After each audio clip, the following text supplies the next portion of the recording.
Well, thanks so much for joining us today on The Line of Fire. Over the months and years, we've often talked about Islam. I've often warned about radical Islam and interacted with teachings of the Quran. I've also sought to interact with Muslims and discuss the gospel as well. But the question that always comes up is the nature of Islam. Is Islam, by its very nature, true to its original sources and the example of the life of Muhammad, always going to have a violent expression, always going to believe in some form of jihad, or maybe not as bad as ISIS, but it will be a violent religion? Or is it possible to be true to the Quran and Muhammad, the original sources and theology and history, and somehow be a peace-loving Muslim? And say, yeah, at times of war, that's one thing, but otherwise we're peace-loving and we deplore what these other groups do. Are there different forms of Islam? That's what we want to discuss today, and I've got two experts on with me.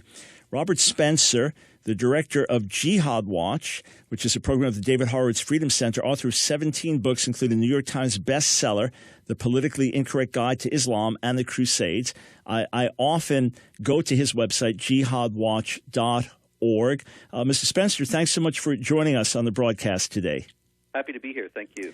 All right, and joining him is Dr. James White. We've been on the first hour talking about an interfaith dialogue he had with a Muslim imam earlier in the year, but now we're focusing on this topic. James White is the director of Alpha and Omega Ministries, the author of many books, and most particularly what every Christian should know about the Quran. James, Dr. White, welcome back to the show. Good to be with you. All right, so Robert, if you could take a minute and give your basic thesis, then I want James to do it, and then you'll unpack it both longer in the next segment. So, Robert, starting with you for a minute. Absolutely. While it's certainly true that not every Muslim is waging jihad or ever will wage jihad or needs to wage jihad in Islamic theology, the Quran envisions jihad as something that is violent. Muhammad, who is exemplary for Muslims in terms of the highest example to be imitated, fought in battles and exhorted Muslims to do so. The Quran says that those believers who sit at home are not equal to those who strive in the way of Allah, that is, wage jihad in the way of Allah, with their possessions and their lives, which makes it very clear we're talking about battle and not about some sort of spiritual struggle. And Islamic law, in all of the various schools of jurisprudence, both Sunni and Shia, all of the mainstream sects of Islam, all of them are unanimous in teaching that it is the responsibility of the Islamic community to wage war against unbelievers and subjugate them under the rule of Islamic law. And so violence is inherent in Islam in all of its traditional and classic formulations. All right, 1 minute exactly. James, over to you. Well, obviously, the real issue here is, do we demand that we apply a Protestant sola scriptura, the earliest sources are the only type thing, lens upon Islam, or do we recognize that Islam developed its own jurisprudence over time that provided for a limitation on the nature of jihad, when jihad could take place, what jihad is, the role of the caliphate, so on and so forth. And so while there's no question that there is a tremendous amount of basis for the argumentation of violence in the promulgation of Islam, there is also very clearly no consistency. And this is the issue, is I'm going to be arguing, I have to argue, that the original sources themselves are not consistent with themselves as divine revelations. This is one of my primary arguments against the idea that the Quran is the Word of God to begin with. All right, friends, we come back. We're going to hear from Robert Spencer, 5 minutes supporting his position, and Dr. White, 5 minutes supporting his position. And then we'll continue to go, and then ultimately with interaction between the two gentlemen as we discuss the real nature of Islam. Oh, God of burning, cleansing flame, send the fire. It's The Line of Fire with your host, Dr. Michael Brown, your voice of moral, cultural, and spiritual revolution. Here again is Dr. Michael Brown. We are discussing today the true nature of Islam. If you're consistent with the sources, will you be ultimately a violent Muslim or a Muslim who supports violent jihad? Or are the sources not consistent? Two experts debating this, Robert White, Robert Spencer of Jihad Watch, and James White of Alpha and Omega Ministries. Robert, over to you for 5 minutes to present your side. Yes. In the first place, Dr. White started out by saying that what we must not do is apply some sort of Protestant sola scriptura analysis to Islam, and that is absolutely true. That's exactly what I am not doing. What we have to do is take Islam on its own terms. He mentioned its schools of jurisprudence, and that is exactly what we need to look at, because every Sunni Muslim and every Shiite Muslim, with very few exceptions, adheres to one of the schools of jurisprudence. In the Sunni world, the Shafi'i, Maliki, Hanafi, and Hanbali schools, these are not brick-and-mortar schools. These are schools of thought, ways of understanding Islam. And all of them, the Shiites also, the Jafari school is a Shiite school, and other Shiite schools, they all give a Muslim an understanding. It's not just a sola scriptura religion that a Muslim reads the Quran and comes to an idea of what it means. It is a religion of authority, and the authorities come from these schools of jurisprudence. Every one of these schools of jurisprudence is unanimous in saying that it is a responsibility of the Muslim community to make war against Jews, Christians, and other non-Muslims in order to bring them into the Islamic social order, which means that they pay the jizya, the tax on non-Muslims, and accept various humiliating and discriminatory regulations, or else they go to war with the Muslims. The Muslims go to war with them, that is. This is something that is taught by all four schools of jurisprudence among the Sunnis, as well as by the Shiites. It is something that is taught by Muhammad and something that is exemplified by Muhammad. So the thing is that Dr. White is also correct when he says there is no consistency in the original sources, but this is something that these schools of jurisprudence all deal with, because in the early part of Muhammad's career, he did not teach warfare against unbelievers. But when he moved at the Hijrah from Mecca to Medina, he began to preach in the first place defensive jihad and then offensive jihad. The first biographer of Muhammad, Ibn Ishaq, in the 8th century, he actually explained that there is a progression in the Quran in its understanding of jihad. First, tolerance, then defensive jihad, and finally offensive jihad, which is the stage that is valid for all time. Although when Muslims are a small group that is threatened by a large majority of unbelievers, then they also will preach tolerance in the manner of the first stage. But it is always tending toward the second and third stage. So Dr. White is broadly correct that there's no consistency in the sources, but this is an inconsistency that has been dealt with by Islamic jurisprudence all the way back to the beginning, all the way back to Ibn Ishaq, Ibn Qayyim, Ibn Kathir, the pioneering sociologist Ibn Khaldun, and many other Islamic authorities, all the way throughout Islamic history, down to the 20th century, have taught that the offensive jihad, the verses involving fighting, like, for example, chapter 8, verse 39 of the Quran, fight until religion is all for Allah. Chapter 9, verse 29, which says, fight against those who do not obey Allah and His Messenger and do not forbid what He has forbidden, even if they are of the people of the book, which is primarily Jews and Christians, until they pay the jizya with willing submission and feel themselves subdued, that these kinds of verses take precedence over verses such as chapter 109 of the Quran, which says, say to the unbelievers, I don't worship what you worship, and you don't worship what I worship, and we're not going to worship what each other worships, and so essentially we'll just leave each other alone. That the verses of fighting, of warfare, they take precedence over the verses of peace.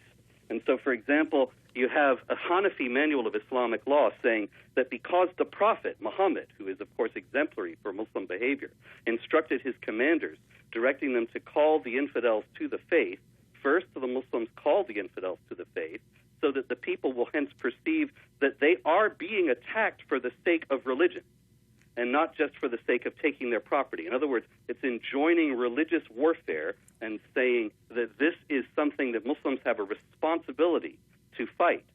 Sayyid Abu Alam al-Dudi, the 20th century jihad theorist in Pakistan, said the same thing in his multi-volume exegesis of the Quran, that Muslims have a responsibility to wage war to impose Sharia over the world. So they understood that there are other things in the sources teaching peace, but they always taught, in accord with the principle of abrogation, based also on the Quran, that what comes chronologically later supersedes what comes chronologically earlier, that the warfare superseded the tolerance. All right. Thank you. Now, Dr. White, back to you.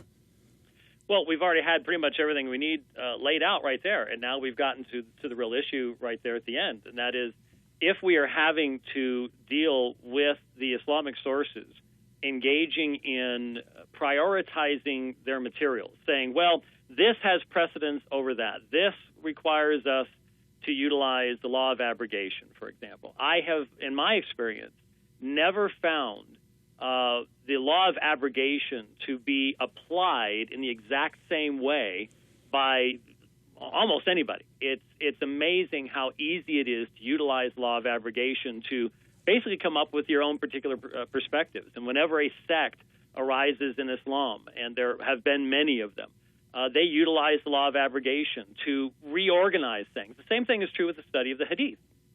When you start looking at this massive amount of information and you actually start reading the Hadith, you discover very, very quickly that by prioritizing how you're going to view them, by putting one quotation over another quotation, it's very easy to change the tenor and the tone of what you're going to be presenting from the Hadith. And since the Hadith become the lens through which the Quran itself is to be interpreted, and has to be the lens through which the Quran itself is interpreted, for the simple reason that the Quran, being so short and being so non-mubinun, it is not clear in its presentation. You cannot exegete it the way you can the New Testament.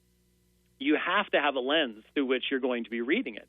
And the many, many, many different readings of the Quran that have come about as a result, and the interpretations of different passages, is due to the fact that you can create the lens that you want to create from the Hadith. And so my problem with the entire thesis statement is this idea that there is a quote-unquote true Islam. Who's getting to define that? How do we define that? And that's why I said at the beginning, in listening, for example, to Dr. Qadi, one of the things he said that was fascinating to me is he said, well, the Salafi, the Wahhabi, they basically are like the Reformers. And what they've done is they've gotten rid of all of the later developments of tradition, saying this wasn't coming from those original sources, this wasn't coming from the people that were around the Prophet. And so they've gotten rid of all the things that provided a buffer against this type of activity. And that's why they fight with each other. That's why they can't agree on theology. That's why they're in the mess that they're in, which is very similar to the arguments that Roman Catholics use against the Protestants, and saying there's all these different groups, all these different perspectives, things like that. And so when we say what is true Islam, we have to ask ourselves the question, do you mean what is the view of Muhammad? Well, I don't know that anyone can know that. In fact, Robert Spencer has a book, Did Muhammad Exist? So if you question whether Muhammad existed, I don't know how you can know what he would have thought if he didn't actually exist. So how can we even know? When I read the Hadith, it seems very, very clear to me that we're reading stories that have developed over a tremendous period of time and in different directions. There does seem to be a core of some type of historical element to it, but so much of it develops over time. And again, by looking at it, you can go, well, ISIS, Al-Qaeda, Boko Haram, they're going to look at this strain of traditions in the Hadith, and they're going to use that to create their theology, and that's going to be a very violent theology, no question about it. But then others look at this strain of the Hadith, and they're not going to look at the same way as Boko Haram. The people, for example, who as Muslims desire the education of women, for example, are going to prioritize certain Hadith over other Hadith. The inconsistency of these sources is, to me, one of the strongest arguments against the divine nature of Islam, because you can say the Quran was written on heavenly tablets and sent down during Ramadan, and you can say it's been absolutely perfectly preserved for us, but the fact of the matter is it cannot define itself. It is not sufficient in and of itself to define itself, and when you add the Hadith in, it doesn't help the situation, it hurts the situation. And so I don't believe that there is a quote-unquote true Islam to begin with. I don't think the historical documents can give us a solid enough basis for that. And so since my biggest emphasis is seeking to reach people where they are, then I want to reach them with what their beliefs are and not try to enforce something upon them.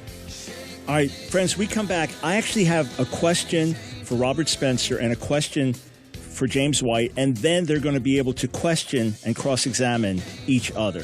Stay tuned.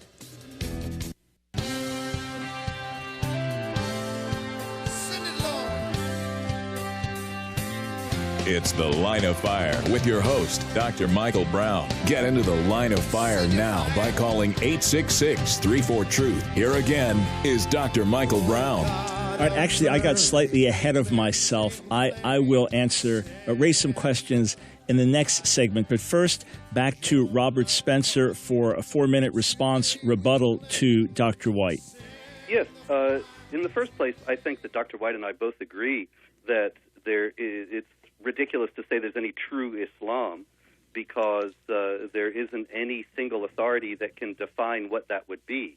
However, we can and should look at the mainstream authorities within Islam, as I explained in the earlier segment, and those are all unanimous in saying that jihad involves violence against unbelievers and that violence against unbelievers is a blessed act that will bring rewards to the believer. Dr. White is correct that the Hadith contain all kinds of different things, but it's really kind of ridiculous for him to say that because I question the historicity of Muhammad, therefore we can't know anything about what Muhammad actually said and did. It's just like if I say, Macbeth said, "Is this a dagger I see before me?" Well, Macbeth really said that. It's in the play, but that doesn't mean Macbeth was a historical character. And it's the same thing with Muhammad. Muhammad says and does all sorts of things in the Hadith that we can and should know about, but that doesn't mean they have any historicity. Now, the historicity of Muhammad is a separate question, but the content of Muhammad's teaching is very important because it formulates Islamic law. And Muhammad is very clear in the Hadith. It's not true, while it's true that there are all sorts of contradictory Hadith about all kinds of matters, Dr. White will not be able to invoke a single Hadith in which Muhammad is saying, live at peace and coexist with the unbelievers on an indefinite basis and don't go to war with them. There is no such Hadith, but there are many such Hadiths that say, for example, Muhammad says, I've been commanded to fight against people until they confess that there is no God but Allah and that I am his messenger, or where he tells his followers to, in the first place, invite the unbelievers to accept Islam and then invite them to pay the jizya. If they refuse both, then to fight them, where Muhammad says, I have been made victorious with terror, where it's very clear that he doesn't mean some sort of religious awe, but terror in the sense of being terrorized. Muhammad himself practiced this. In a notorious incident, there were some people who stole some of the camels and made off with them, and Muhammad ordered people to go and follow them and find them, and then he ordered them to have their hands and feet cut off on opposite sides, which is in accord with the Quran in chapter 5, verse 33, and had them staked out in the desert, and their cries for water to be ignored, and so on. This is somebody who mandated violence, who practiced violence, who exhorted his followers to engage in violence, and this is why all the major schools of Islamic jurisprudence are unanimous in teaching that violence is integral to the application of Islam for the believer. Now, violence is fard kifaya, a communal obligation on the Muslim community in general, so if one part of the Muslim community is discharging it, another does not have to. So not every Muslim has to engage in violence in order to be a true Muslim. But there is no sect of Islam that teaches peace. There is no school of jurisprudence of Islam that teaches that Muslims should coexist with unbelievers as equal. Every last sect and every last school, working from this massive hadith that Dr. White rightly notes is contradictory, they see in it, and all of them do. It's odd that there's not even a single one that sees any peace in it. They all see a mandate to wage war against and to subjugate unbelievers as inferiors, denied basic rights under the rule of Islamic law. And we have to remember that that is the goal of jihad. It's not just undifferentiated mayhem. It is designed to weaken the infidels and ultimately to bring them under the sway and under the government of Islam. As Maududi says, non-believers have absolutely no right to wield the reins of power in any part of God's earth, And if they do, the believers have the responsibility to take up arms and dislodge them from that power. All right, thank you. Now, James White, back to you for 4 minutes. I'm a little confused about what was just said in regards to Macbeth and Muhammad.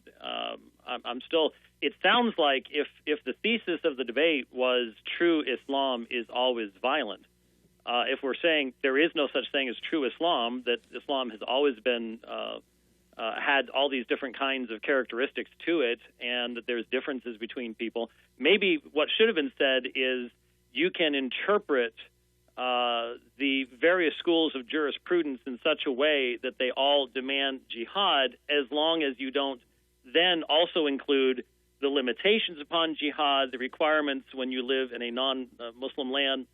We haven't defined yet, and unfortunately, as time gets shorter and shorter each segment, Dar al-Harb, Dar al-Islam, what the difference is between the world that is submitted to Allah, the world that is the reign of war, so on and so forth.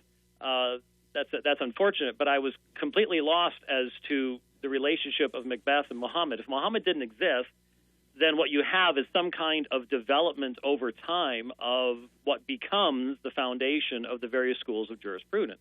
Where did that come from? And if there wasn't a Muhammad, then how could there be such consistency amongst these schools of jurisprudence? Is something that I think we really have to think about.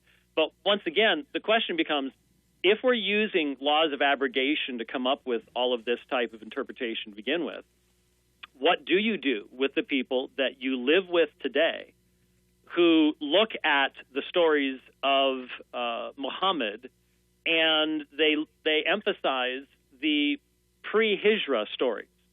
So they emphasize the stories when he was a minority prophet, when he himself was seeking religious freedom. Upon what basis are those abrogated? And if they do believe those things to be relevant to their faith today, do you say to them, you're not a true Muslim?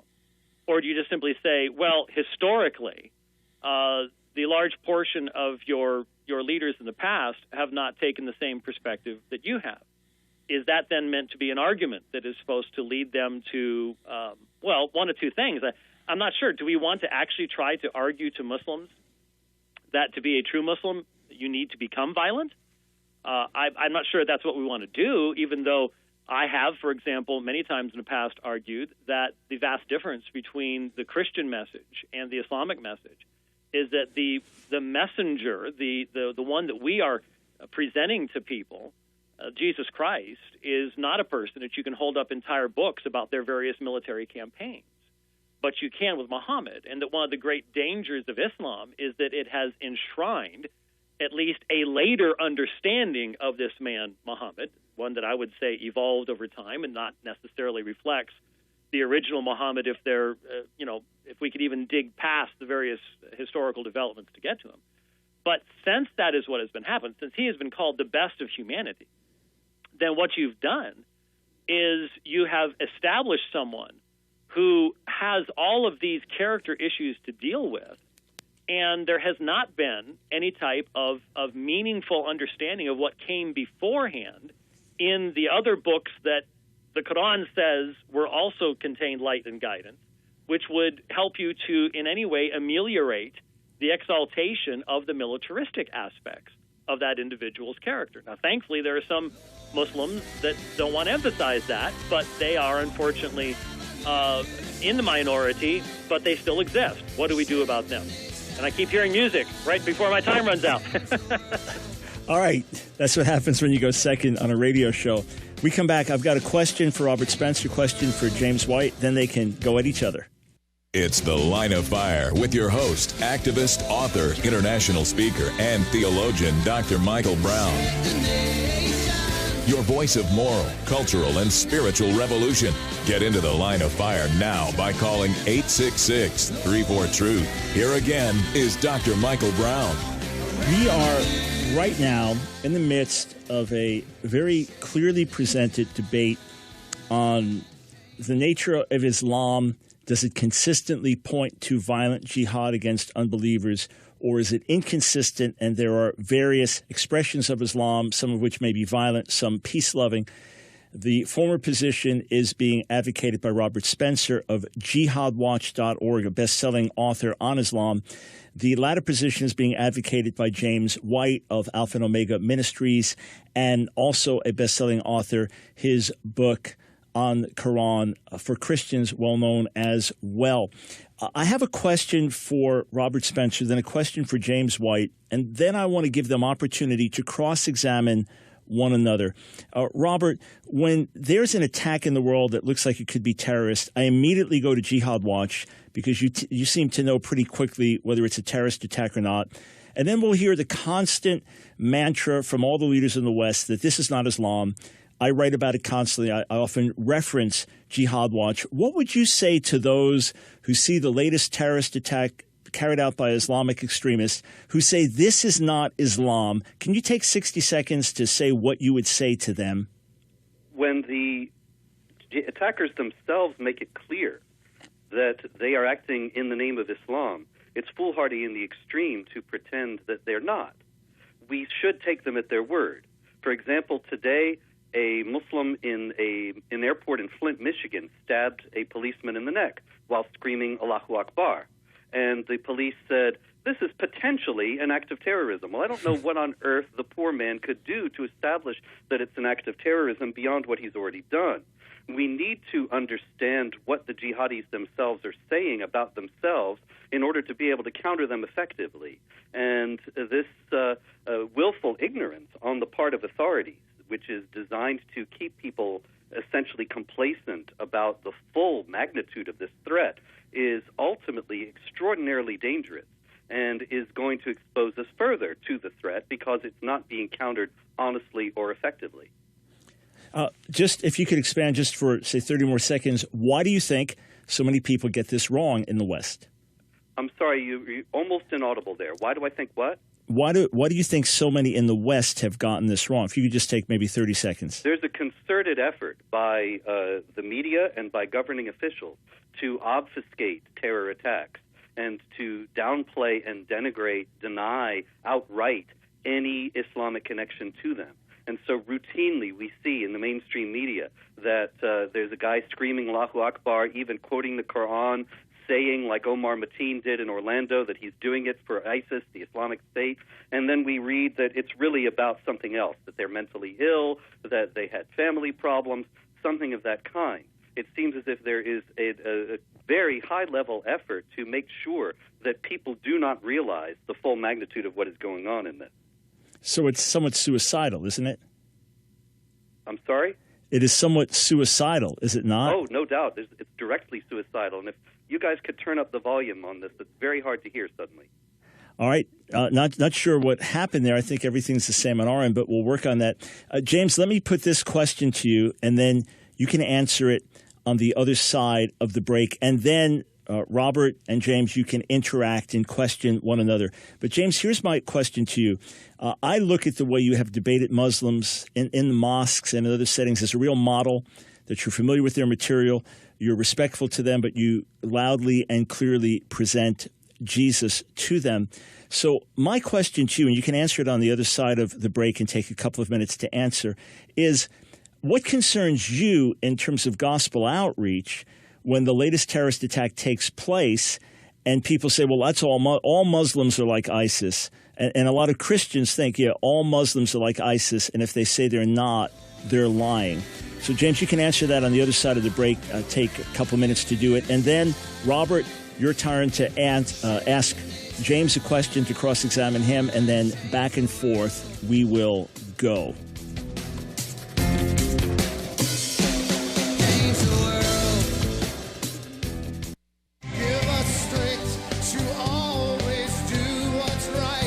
It's The Line of Fire with your host, Dr. Michael Brown, your voice of moral, cultural, and spiritual revolution. Here again is Dr. Michael Brown. We're having an important discussion about the nature of Islam with two experts on the subject. Robert Spencer, you can read his Politically Incorrect Guide to Islam and the Crusades, his website, jihadwatch.org. James White, you can read his book, What Every Christian Needs to Know About the Quran, his website, aomin.org. So, James, my question to you before the break was, What does it concern you when there's the latest Islamic terrorist attack, and a lot of Christians think, well, all Muslims are terrorists? Well, what it does is it unfortunately closes doors an opportunity of presenting the gospel to individuals because it creates fear in people's minds. And certainly there is reason to be fearful of individuals who engage in such type of activity. I can't look into people's hearts and minds. I can't look into that man who today in Flint, Michigan, engages in this type of activity any more than I could look into the heart and mind of the individual that drove the van into the Muslims just a few days earlier in London. I can't see those things. And so if you put yourself out there to present the gospel, you are risking yourself, and you have to place yourself in the hands of God at that point. But my real concern is I'm looking at ways of opening up avenues of communication between Christians and Muslims, because for me, given the nature of Islam, given that I do not believe, this has been an argument of mine for many, many years, I do not believe that the original sources of Islam are sufficient to be able to end the disputes between the various Muslim groups and the infighting. And remember, ISIS primarily kills Muslims as their victims, as well as Christians and others. I don't believe that the original sources of Islam are able to answer those questions. So what's the only true final solution? I believe it's the gospel of Jesus Christ. And so I want to see every opportunity of doors opening. And unfortunately, the way things are being dealt with, because the media, look, when someone yells Allahu Akbar, you need to recognize, yes, this person is claiming an Islamic understanding of what they're doing. But then you also have to be honest and go, look, when a Christian does something, don't we want to be able to ask the question, how much does this person really know? How well studied were they? What perspective are they coming from? We want to have that type of freedom, and we need to extend that freedom to the other side. And so it bothers me when people say, well, it's just all of Islam, without making the necessary distinctions to recognize the differences that actually exist. All right, and I wanted to ask those two questions, gentlemen, only to emphasize not just the truth about the various questions, but why you each do what you do. There's a different motivation behind it. Nonetheless, we come back to the discussion, is Islam consistently violent or not? Can you be a genuine, devout, serious Muslim and be peace-loving and renounce violent jihad? So, Robert, your time now to begin cross-examination. You can ask James a question, and if you need to clarify it, go back and forth a little fine, then we'll switch over to James asking you. So, over to you, Robert. Thank you. Actually, Dr. White already asked me a question earlier. What would you say to Muslims who prefer the Meccan passages of the Quran, which generally teach a form of tolerance, rather than the Medinan passages that teach warfare? And what I would say to them, and in leading up to my question to Dr. White, is to note that Mahmoud Muhammad Taha, the great Sudanese Muslim theologian, was executed as a heretic by the Sudanese government, which is a Sharia government, an Islamic law, a government according to Islamic law, in 1985 for preaching exactly that. And so what I would ask Dr. White in turn is what would he say, how would he ask those Muslims that claim that they are Meccan and not Medinan Muslims, how would he ask them that how does he propose that they protect themselves from charges of heresy from the mainstream dominant view that Islam teaches violence among Muslims, that is? And that can he name, please, a school of jurisprudence or a sect of Islam that actually teaches peace and coexistence as equals with non-Muslims? Well, there are a number of things there, but I think the very question sort of establishes the thesis of the debate.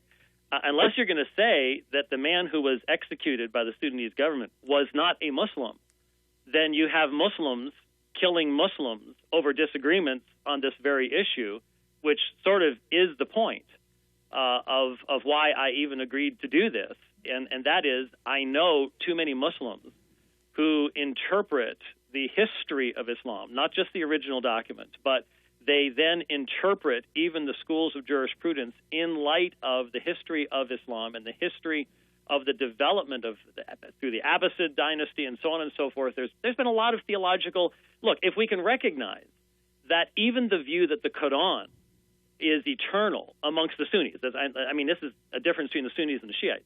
If we can recognize that something as central as that developed over time, and it was not an original concept, but came into existence over time, if something as basic as that can be the result of the process of the development of theology, then obviously many other things can as well. And the people looking from our perspective backwards say, well, there's the process of development. This is the stream that I see, that I want to be a part of, that expresses what I understand of Islam. And so the terrible thing is that the Sudanese government would act in that way, and that the only place you can be free to have that perspective is outside of where Sharia becomes established. That's one of the arguments. And why would that be? Wouldn't that be because of the nature of Sharia itself? That would be because of the way that Sharia is applied. As you know, there's different ways of understanding and applying Sharia. The very fact that in African Islam contexts, up until the past, 120 years? Somewhere, well, actually more like 80 years, I guess. There was tremendous freedom, even amongst Muslims and Christians and Aboriginal tribes and so on and so forth. Yeah, but that was a retreat from Sharia. That wasn't Sharia. 70% of all the rulings are established by consensus, ijma, among the various schools of jurisprudence. In Africa, there were many areas where Sharia was not applied, but that wasn't some moderate form of Sharia. So I ask again, can you please identify, outside from one individual who was executed as a heretic, can you please identify a sect or school of Islamic thought that teaches peace and coexistence with non-believers as equal? Well, again, peace and coexistence of non-believers as equals. Of course not, because of the fact that you have shirk and you have the understanding of the Ummah and the division between the Dar al-Harb and the Dar al-Islam. But I'm afraid that you're utilizing that terminology there in somewhat of a double entendre or something along those lines. There is no question that Islam views those who submit to Allah to be in right relationship with Allah, and they want to have God's law applied across the board. The question is there a proper way, or is there any way at all that a believing person can interpret those same historical laws in such a way that they, for example, believe that if you are in contract, if you are a member of another society, if you are under the laws of another society, that you cannot engage in rebellion against that society. And as you know, that has been a decision that has been made many times in the history of Islam. Yes, but it's provisional until Muslims attain sufficient strength in order to apply Islamic law, as I'm sure you're also aware. So the question once again becomes, is there then a school of thought that rejects violence against unbelievers, that rejects the idea that one must wage war against unbelievers and make them submit as inferiors under the rules of Sharia to pay the jizya, to not build new churches, that kind of thing?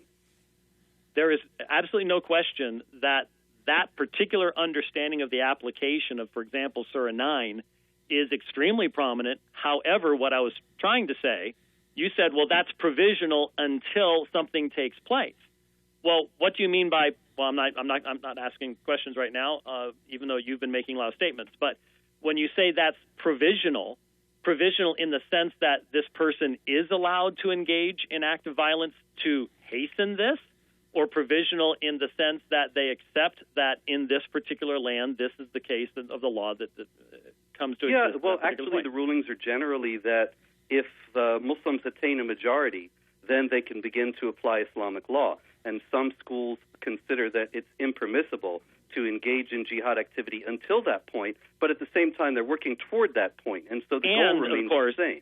And, of course, the reality that all of these schools, one of the important elements of this, where ISIS and the others have rejected these Islamic schools, which you haven't brought up, is the necessity of the caliphate, which is why ISIS is so fixated on the concept of the caliphate, right? Of course. But see, this is very important as well, that ISIS is not killing other Muslims because it's some sort of a non-Muslim entity. It's killing other Muslims because it believes that it's the caliphate and that all Muslims owe allegiance to it, and that therefore those who are not allied with it are heretics or apostates, and thus under the death penalty for heresy and apostasy. Which is why they also attack al-Qaeda, right? Well, this is the same thing, that al-Qaeda is a rival jihad group. And so obviously they don't accept the caliphate, but they're both working from the same principles, that one must do violence to those who are outside the fold. And that is the core of our debate here, that violence is core and is taught by all the various groups in Islam. And it is not something that is only the province of one group or another group, and then there's other peaceful groups, because we still don't have the name of any peaceful group. All right, tell you what, just got to jump in here. Dr. White, we resume, finish your point, and then you can begin to question Robert Spencer. And feel free to question, make statements, be free in the interaction. But we start, Dr. White. God of light, hear our cry, send the fire. It's The Line of Fire with your host, Dr. Michael Brown, your voice of moral, cultural, and spiritual revolution. Here again is Dr. Michael Brown. We continue the interaction with Robert Spencer and James White on the nature of Islam. So, James, over to you to respond and then to begin your questioning of Robert Spencer. Well, what I was trying to get to there a number of times toward the end was the reason that there is so much infighting between these various groups is because they don't have the same theology and the same understanding. ISIS establishes the caliphate because they recognize that historically there has to be a caliph for jihad to exist, and Al-Qaeda specifically rejected that. If you read the writings of Al-Qaeda that they put out, they said that a state of jihad exists and there does not need to be a caliphate.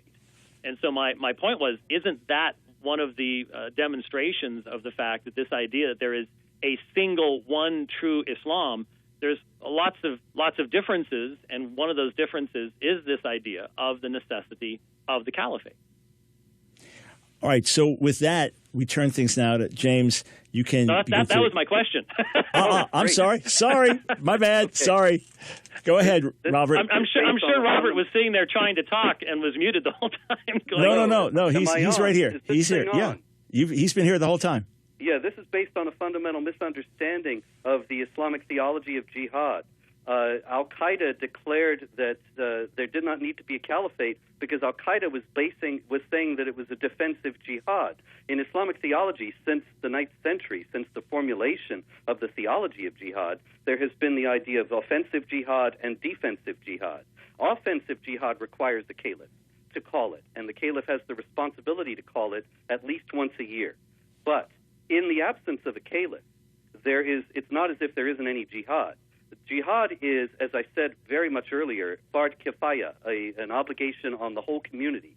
But if a Muslim land is attacked, then jihad becomes fard ayn, which is an obligation on every individual Muslim and does not need the permission or the call of a caliph. And so what Al-Qaeda was arguing was not that there's no caliph necessary. They weren't going against traditional Islamic theology. They wouldn't have dared. They were instead just saying that we are in a state of defensive jihad because Muslim lands have been attacked. Osama bin Laden even invoked the presence of American soldiers in Saudi Arabia to claim that Muslim lands were attacked. But also there was Iraq and Afghanistan after that. It became a much easier case to make. Then ISIS, which comes from Al-Qaeda, went with them one better. They didn't disagree with any of that exegesis, but they said that the caliphate was now back. And so they were able to declare offensive jihad, and the jihad did not all need to be defensive. So when a deceptive Islamic apologist like Yasser Qadi comes in to the U.S. and he tells people there's no jihad because there's no caliph, he is being actively misleading because he knows full well that defensive jihad is something that is a responsibility of every individual Muslim if a Muslim land is attacked, and that was Al-Qaeda's case.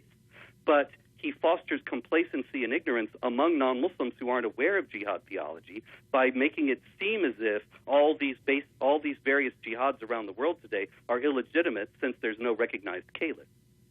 So when he actually gives entire lectures where he contextualizes those, talks about both offensive, defensive, talks about the caliph, and then also includes the information concerning the necessity when you are considered to be under contract, you have a covenant of oath of loyalty to a nation, and the relevance of that. Is that just what he's giving to the Muslims, or was I just not supposed to be listening to those things, or how do you have knowledge of his heart and intentions, even when he has to protect he and his family because ISIS wants him dead? I never claimed any knowledge of his heart or intention. That's quite. You just called him a jihadi apologist, didn't you? Yeah, well, that's what he is. That's obvious from his words, from what he has said. But the fact is that ISIS has him on a list because he is affiliated with Brotherhood groups. The Muslim Brotherhood is a very large rival of ISIS in wanting to establish a caliphate of its own. They had their big chance in Egypt in 2012, and they blew it when Mohammed Morsi was toppled from power in 2013.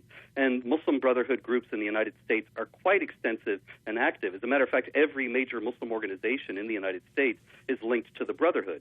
So the Brotherhood organizations in the U.S. are able to fool people very easily by claiming that they condemn ISIS, they hate ISIS, they don't want anything to do with that caliphate, and that's all true. But not because they reject it in principle or reject the theology. It's because they're rivals. They want their own caliphate. And so, of course, they're going to denigrate ISIS, just like Ford denigrates Chevrolet.